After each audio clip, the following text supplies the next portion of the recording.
guys, so I'm here in my house today and pupunta tayo sa baba. Actually, so ito nga palang bed ko. And ito elevators and fires and ito is light.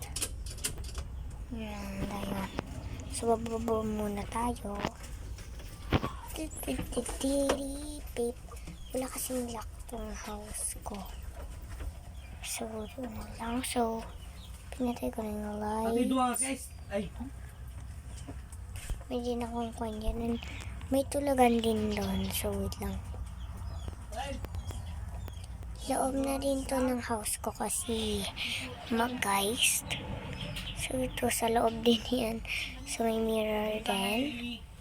And may mga ganyan na flowers.